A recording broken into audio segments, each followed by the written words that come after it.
Shalom, saudara yang dikasihi Tuhan, jumpa lagi dalam Damai 2 Menit Menyiram Iman. Bapak Ibu saudara yang dikasihi Tuhan, firman Tuhan hari ini diambil dari 1 Samuel pasal 12 ayat 24. Di sana firman Tuhan mengatakan bahwa hanya takutlah akan Tuhan dan setialah beribadah kepadanya dengan segenap hatimu. Sebab ketahuilah betapa besarnya hal-hal yang dilakukannya di antara kamu. Bapak Ibu saudara yang dikasihi Tuhan, tidak banyak pemimpin yang mengakhiri kepemimpinannya dengan baik. Ada yang jatuh di tengah jalan karena ambisi pribadi, ada pula yang jadi gila kuasa sehingga tidak mau turun meski sudah waktunya.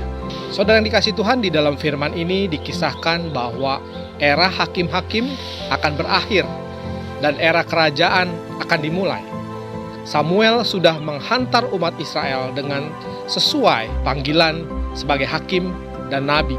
Saul sudah diterima dan dilantik sebagai raja. Selanjutnya, kepemimpinan Samuel akan dilanjutkan oleh Raja Saul.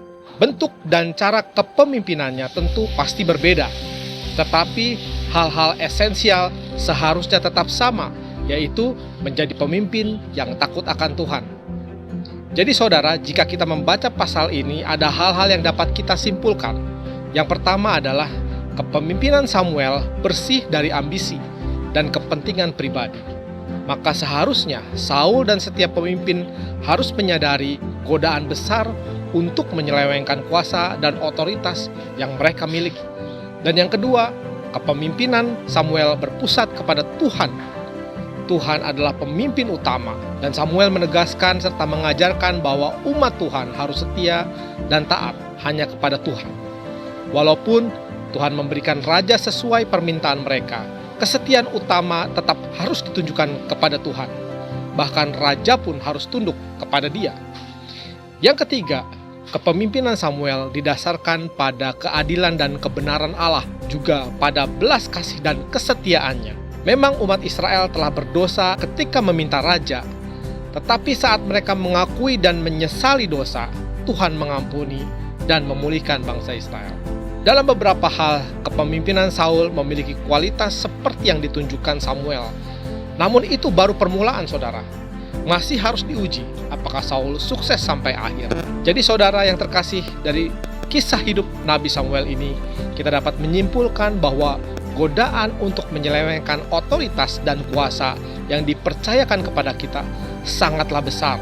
Juga tidak sedikit oknum pemerintahan, masyarakat, gereja, maupun rumah tangga yang kacau karena kepemimpinan yang tidak konsisten dalam menegakkan kebenaran dan keadilan. Bila kita menjadi pemimpin, berilah diri kita dipimpin oleh Tuhan lebih dulu. Bila kita tidak dalam posisi pemimpin, dukunglah para pemimpin kita. Salah satunya dengan berdoa. Ingatlah bahwa Tuhan Yesus juga sudah banyak melakukan bagi kita. Mujizatnya, berkat-berkatnya, kelimpahannya, pemeliharaannya, bahkan nyawa sudah Ia berikan bagi saudara dan saya. Oleh karena itu, mari kita hidup dalam takut akan Tuhan. Selamat melanjutkan aktivitas. Tuhan Yesus memberkati. Shalom.